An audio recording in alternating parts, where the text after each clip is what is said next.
Jokowi akhirnya buka suara terkait polemik kereta Wush. Mari kita dengarkan dulu penjelasan Jokowi. Prinsip dasar transportasi massal, transportasi umum itu adalah layanan publik. Ini kita juga harus ingat, bukan mencari laba. Jadi, sekali lagi, transportasi massal, transportasi umum itu tidak diukur dari laba, tetapi adalah diukur dari keuntungan sosial. Social return on investment. Apa itu? Misalnya pengurangan emisi karbon,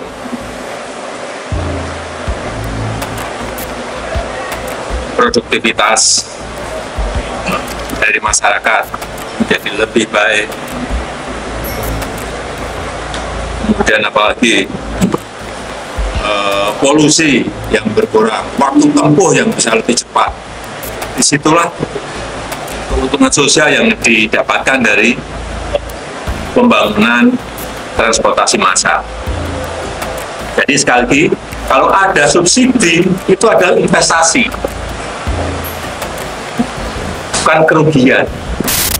Pak, terkait tudingan dari Pak Agus Pambagio, Pak, bahwa yang menuding kalau Pak Jokowi yang bertanggung jawab dengan polemik di Wush, Pak, seperti apa Pak? Ini, jadi kita harus tahu masalahnya dulu. Ya.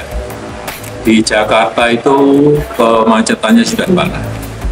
Ini sudah sejak 30 tahun, 40 tahun yang lalu, 20 tahun yang lalu. Dan Jabodetabek juga kemacetannya parah.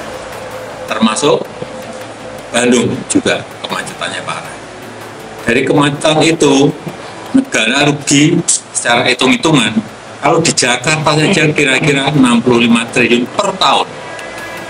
Kalau Jabodetabek plus Bandung, kira-kira sudah di atas 100 triliun per tahun. Nah, untuk mengatasi itu, kemudian direncanakan dibangun yang namanya MRT, LRT, kereta cepat. Dan sebelumnya lagi KRL, ada juga kereta bandara, agar masyarakat berpindah dari transportasi pribadi, mobil atau sepeda motor, ke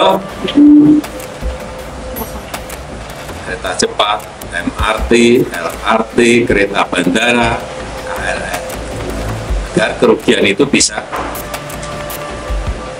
terkurangi dengan baik. Dan prinsip dasar transportasi massal, transportasi umum itu adalah layanan publik. Ini kita juga harus ingat, bukan mencari laba.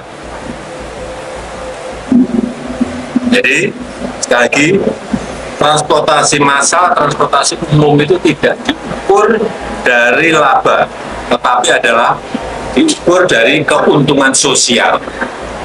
Social return on investment. Apa itu? Misalnya pengurangan emisi karbon,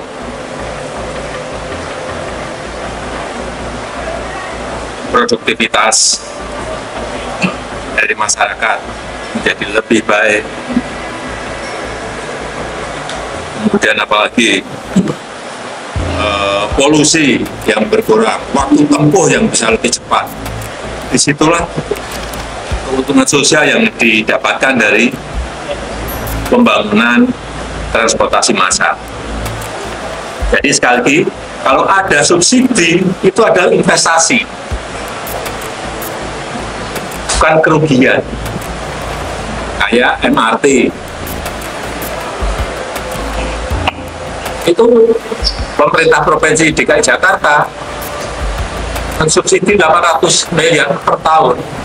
Itu pun baru dari Lebak Bulus sampai ke HI. Nanti kalau semua rute sudah selesai, diperkirakan 4,5 triliun. Dari hitung-hitungan kami dulu, 12 tahun yang lalu. Dan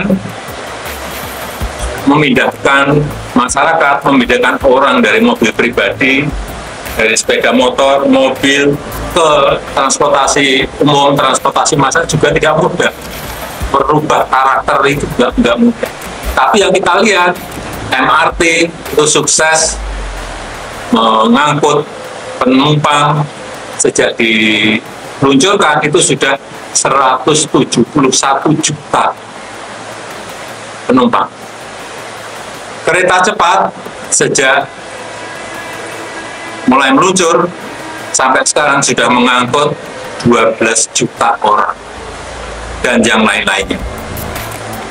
KRL tidak punya data, LRT tidak punya data. Tetapi dari MRT tadi 171 juta penumpang, kemudian kereta cepat 12 juta penumpang, patut kita syukuri karena sudah ada pergerakan perpindahan dari mobil pribadi, dari kendaraan masuk ke transportasi umum massal. Itu yang tidak mudah. Dan ini juga bertahap. Tidak langsung orang berbondong-bondong ke transportasi massal yang kita miliki, tidak. Jadi sekali lagi kita juga harus berhitung multiplier efek ekonominya. Contoh kayak kereta cepat menumbuhkan titik-titik pertumbuhan ekonomi, kemudian juga menumbuhkan UMKM, warung-warung yang berjualan di titik-titik pertumbuhan ekonomi baru itu. Kemudian wisata juga di Bandung saya kira dengan adanya bus juga bisa meningkat dengan baik, nilai properti juga naik karena adanya bus. Saya kira kemanfaatannya seperti itu. Dan sebagai pembanding, kalau kita lihat transportasi massal di negara yang lain juga sama, hitungannya pasti adalah itu hitungan investasi, baik di Korea, di China, di Jepang, di Eropa, seperti di Metro Paris itu subsidinya juga hampir 50%. Di London Underground, metronya London itu juga sama, subsidinya hampir mencapai 50%. Jadi itu sesuatu yang memang harus kita pahami. Artinya kalau untuk perhitungan kerugian itu sudah diprediksi sebelumnya, Pak? Itu pun kalau penumpangnya sekarang per hari kan kayak bus itu sudah 19.000 dan sudah mencapai penumpang sampai 12 juta penumpang.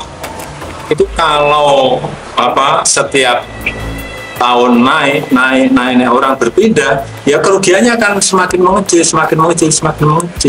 Ini kan tahun pertama. Mungkin diperkirakan EBITDA-nya juga sudah positif dan